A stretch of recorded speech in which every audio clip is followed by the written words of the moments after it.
Alright, buddy. Peace. Welcome to the Sorry to Bother You basketball show. Wherever or have you are listening, we're so grateful to have you here with us. As you guys know, I'm your host, Casuan Cottle. And for our show today, we are going to be discussing what could possibly be the most important and the biggest win, not only for the Las Vegas Aces, but for the WNBA as a whole. So I'm excited to talk about that with you guys, and we're going to dive into it. And later on in the show, we're also going to be discussing the recent news revolving around James Harden and the Philadelphia 76ers. This seems to be a revolving and ever continuous headline that we're discussing. But we're going to cover those two topics today, so it's going to be a quick 30-minute show today.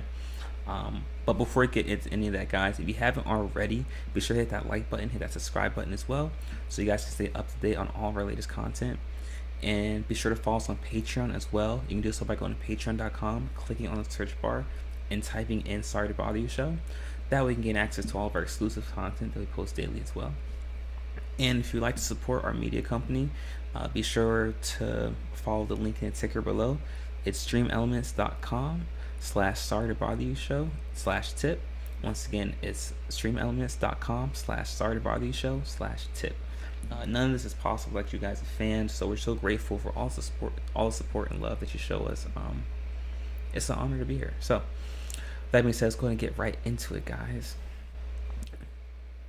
So like I said, if you haven't heard, the Las Vegas Aces won Game 4 of the WNBA finals yesterday by a score of 70-69 against the New York Liberty to secure their second straight WNBA title, their second in franchise history, and they became the first team since the 2001-2002 LA Sparks to repeat as WNBA champions.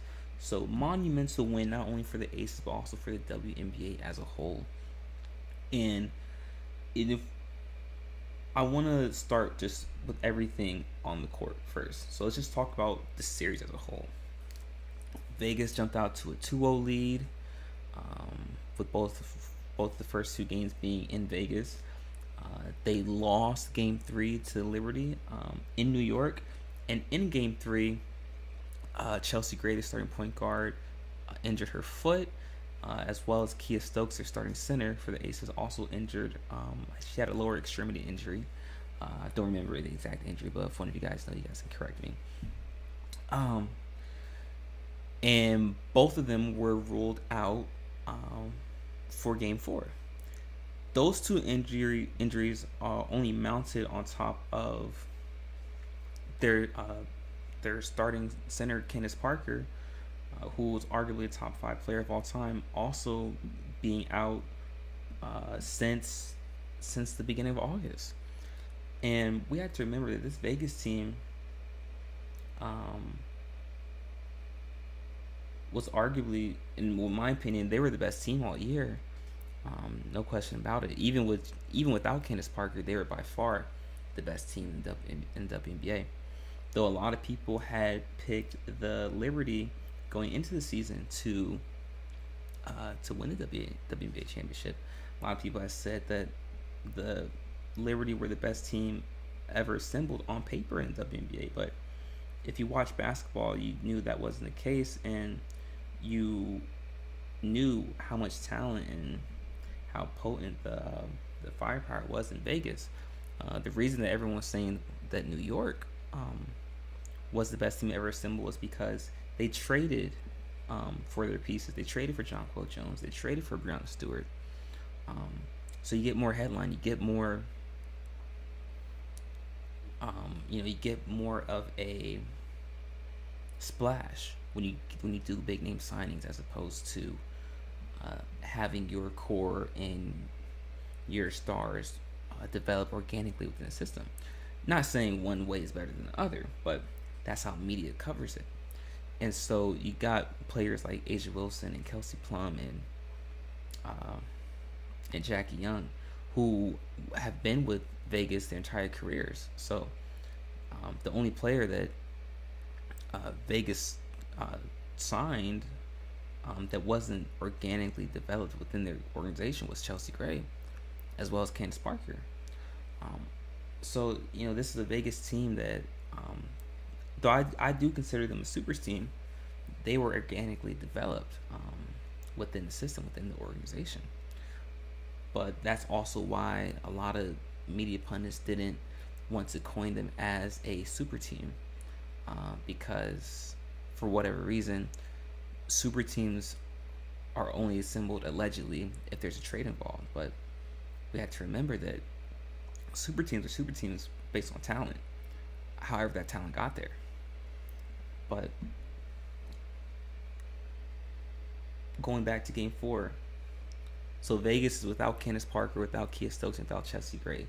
3 of their starters, or 2 of their starters. But Kia Stokes have been filling in for Candace Parker since she got hurt. And Vegas goes down by 9. Gets down by double figures actually, at the start of the third quarter. And something we talk about a lot on this show is the concept of having a culture within an organization, at whatever level it may be, whether it be professionally, collegiately, or at the high school level. The most important thing that an organization or a club team can have, more important than athleticism, more important than skilled players, is a strong culture, a strong sense of identity. And what this win, and what Vegas did in game 4, was a representation of why culture is so important. There was no reason Vegas should have won this game against New York. There is no reason that we shouldn't be watching game 5 tomorrow night on Friday and seeing New York seeing New York win the WNBA championship. There's no reason we shouldn't be seeing that scenario based on the injuries and based on what was meant to happen. But what we saw last night in New York in game 4 was what happens when you have a strong culture that's led by players that keep other players accountable and that buy into the system. All of these players, Ajawilson, Jackie Young, Kelsey Plum, even down to the bench, players were bought into the culture from day one when Becky Hammond got there. And you're able to see a club, an organization, a team reap the benefits of having their players buy in. And this win was not about talent, it was about culture. But we see what happens, how it's so when we talk about culture, something we talk about a lot on this show, is that it takes 4 years. It takes 4 years minimum to establish a culture within a program. Specifically at the collegiate level, but at all levels, to truly establish your culture, it takes about 4 years. 1 year to remove all of the players, staff that aren't your players and your staff. The second year to establish the baseline, the foundation of your culture, as well as bringing in your players and your staff. The third year, you set the precedent. Third year, now you keep players accountable for the culture. And then that fourth year, you have players keep other players accountable for the culture. And that's how it starts. That's how it develops. And that is how things move forward in terms of establishing culture. That's the guideline. That's the baseline. And what we're seeing now is, since those players in Vegas with Jackie Young and Ajawilson and Chelsea Gray and Kelsey Plum, since they started their career in Vegas, they're used to the culture. So they've been through those 4+ years. However, in New York, we got players like Breonna Stewart and Jonquil Jones and Courtney Vandersloot who are just joining New York this year. They're still learning the culture, the actual culture of New York. So that's going to take a while to develop. And in a game like Game 4, it doesn't come down to talent. It doesn't come down to schematics, skill, none of that. It comes down to culture. Who has the stronger culture? In a game like that, that's what's going to determine the winner. That's going to be the biggest determining factor, is who has the stronger culture. And we saw that with Vegas. And there was no reason Vegas should have won this game. And that's why this was the biggest win in Las Vegas history.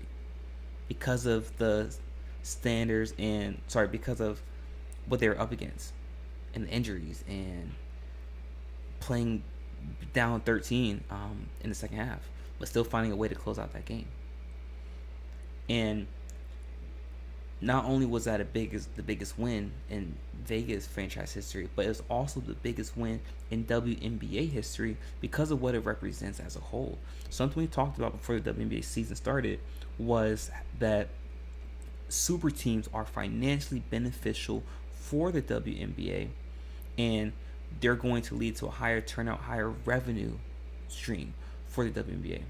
And we were right. We know we had a lot of fans that wrote us and messaged us and said that we were wrong and that it isn't going to change the landscape of the WNBA. But clearly, something changed. Something caused that shift. And so, something that I always say is, as human beings, we're creatures of consistency. We're creatures of a framework, right? We want consistency subconsciously, and that's why, as human beings, we love seeing dynasties. That's why, across all sports, the only exception maybe being college football, but across all sports at all levels, the highest viewer ratings, are when there are dynasties. Think about the NBA with the Golden State Warriors. Think about the New England Patriots with the NFL. Think about the Pittsburgh Penguins with the NHL. Think about the Chicago Blackhawks. We are creatures of consistency, which is why we like to tune in to dynasties. Not only that, but also creates another narrative when there's a David that comes to battle the Goliath, that Goliath being the dynasty. So when there's dynasties, you create two things. You create consistency and you create more narrative. And that's what the WNBA did. Because we know that sports, in its most basic essence, is just entertainment. What's the key thing for good entertainment? A good narrative, a good story. And so that's what dynasties do for the WNBA. Create more revenue, create more viewership, and creates a better narrative, which then leads to even more viewership and turnout. And that's why this win was so huge for the WNBA, because it established a dynasty and then it established another narrative, which is only going to bring in more turnout. It's going to bring in more money for the WNBA. And that's why this win is so huge. So now we go into next season with the storyline of, will we get a rematch of the WNBA finals? What will New York need to do to improve? What will Vegas need to do to maintain? What teams can battle with with Vegas and New York? Can Dallas, move into that top tier? Can Connecticut find a missing piece to contend with these two teams? It creates more narrative, creates more storylines. And that's why this win is the biggest win in WNBA history.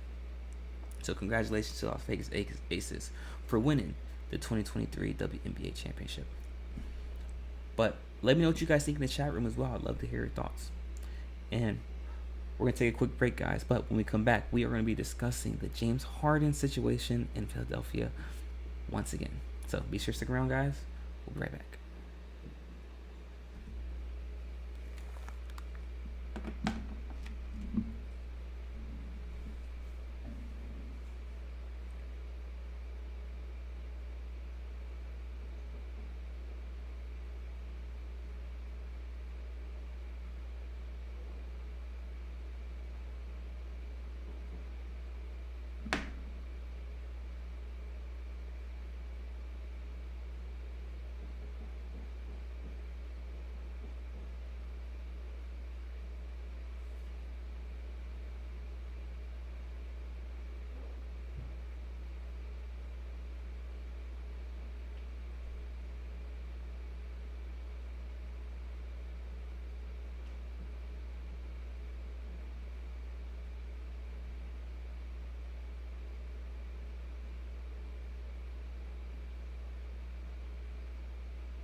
All right, everybody, welcome back. In case you missed the first segment of our show, we just recapped the Las Vegas Aces defeating the New York Liberty last night in Game 4 of the WNBA Finals to win the 2023 WNBA Championship.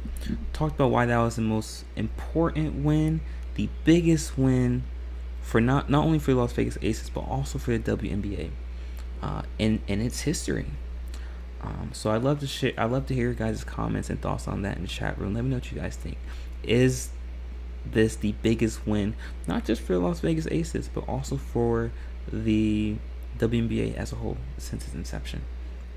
But in this segment, guys, we're just going to be discussing once again the James Harden situation going on in Philadelphia. So for those of you who haven't heard, James Harden was absent from practice for the Philadelphia 76ers without notice or without reason why given to management or the coaching staff.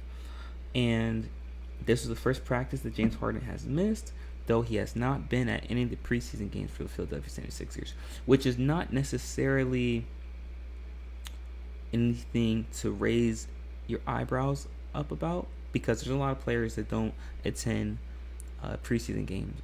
LeBron James being one of them, Kevin Durant being another. That's common. That's more common than not. But James Harden not attending practice and not giving a reason why is really the crux of this story. And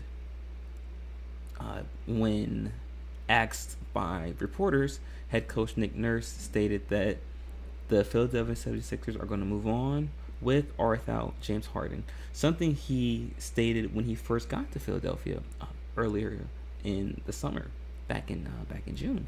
So he's just reiterating that statement again, making it clear to the organization and to people watching that James Harden is not going to be running Philadelphia. Philadelphia is going to do what's best for them, with or without James Harden. And I talked about this previously on one of our earlier shows about how I respected James Harden for being a professional and going to practice, showing up to practice, while knowingly not being in an environment that he wants to be in. Not only does he know it, but also the public knows it as well. So I respected him for being professional enough to go to work, something that we should all be doing. And one of you guys actually commented on the video and said, well, he has to if he wants to get paid, which is absolutely true. He even if the incentive is getting paid, you're still going to work. And so I respected James Harden for doing that, but also for showing growth, because it was a different action from what we're used to seeing him do. We're used to seeing what he did in Houston, to what he did in Brooklyn, forcing his way out, not showing up in shape to training camp, quitting, for lack of better words, in the games. We have seen that action time and time again, so we were expecting that to be the same in Philly. But when he showed up to practice in shape, in rhythm, not causing a stir in training camp, it was refreshing to see. And it's unfortunate to see a story like this, because James Harden doesn't necessarily benefit from this. This doesn't increase his trade value. It only diminishes it, because believe this, and I know this from firsthand source, GMs and owners see the what we call attitude problem, or they see the way James Harden acts with these other teams, and GMs and owners see that and they say, well, we don't want to bring that to our organization. We don't want to deal with that headline. We don't want to have to worry about James Harden affecting our culture, because that's what's going to happen. That's how owners and GMs think. They don't want to touch James Harden right now with a 10-foot pole. And it's unfortunate, because James Harden is still an all-star level player. You saw that he averaged 10 plus assists, and he led the league in assists last year. And it's unfortunate because being in the NBA for this long, you would expect James Harden to know better, or to move more shrewdly and operate in a more professional manner that will allow him to get to what he wants, get where he wants. If you're in and that's the main reason why he hasn't been able to get traded. Not because of his skill set, not because of his talent, not even because of his contract situation. With teams needing to pay him, I think it's 35 plus million. That's what his extension was for the season. No, it's not because of that. It's because of this. Owners and GMs don't want to deal with that. That's the main reason why he hasn't been traded yet. The teams, owners and GMs don't want to run the risk of this affecting their culture. And that's why he hasn't been traded yet. That's why James Harden hasn't been traded yet. And I firmly believe this, and I know this from a primary source. I've been told this, that if James Harden didn't have these issues right here of him allegedly quitting his way out of organizations, he would have been traded the day the season ended, or the day he signed that extension. He would have been traded. But teams don't want to deal with this, and it's unfortunate to see, because I do believe if James Harden stays in Philly, the Philly has a chance of contending with the East. I'm not saying they'll win it, but they have a chance to contend. But now there's so much uncertainty. We don't know what's going to happen, and it's unfortunate to see. But let me know what you guys think about this right here. What do you guys think about James Harden once again possibly showing signs of trying to quit his way out of an organization? Or do you think this is just, we're as media pundits and reporters, we're reading too much into this? Do you think it was just one practice he missed and we're overreacting, or is this a sign of things to come? I would love to know what you guys think. Share your thoughts in the chat room. Also, I do want to add, at this point, it's reported that he was in Houston the day he missed practice. I don't know what that means. I don't know what he was doing in Houston. I haven't done enough research yet. But don't know what he was doing in Houston, but he was in Houston. So maybe this could be a sign of things to come. We know how much he loves Houston, how much he wants to get back to Houston. It's very interesting, that dynamic, that connection that James Harden has with Houston. Almost reminds me of like an MK Ultra programming where where assets are triggered by certain phrases, words, or locations. I just find that pretty interesting. But let me know what you guys think in the chat room. About this entire situation. I'd love to hear your thoughts on it. But with that being said, guys, that's it for our show for today. Thank you so much for tuning in. It's been a wonderful show. If you haven't already, be sure to hit that like button, hit that subscribe button as well, so you guys can stay up to date on all of our latest content. And be sure to follow us on Patreon as well. You can do so by going to patreon.com, clicking on the search bar, and typing in Sorry to Bother You Show. That way you can get access to all of our exclusive content that we post daily. And if you'd like to support our company, our media company, you can do so by following the link in the ticker below. It's streamelements.com/sorry to bother you show/tip. Once again, it's streamelements.com/sorry to bother you show/tip. We'll be back again, guys. Same time. Oh, sorry, not same time tomorrow. We're back in on tomorrow, Friday, at 4 p.m. Eastern Standard Time with our college football show. So until then, guys, continue to stay safe, be vigilant, make smart decisions. Until next time, peace.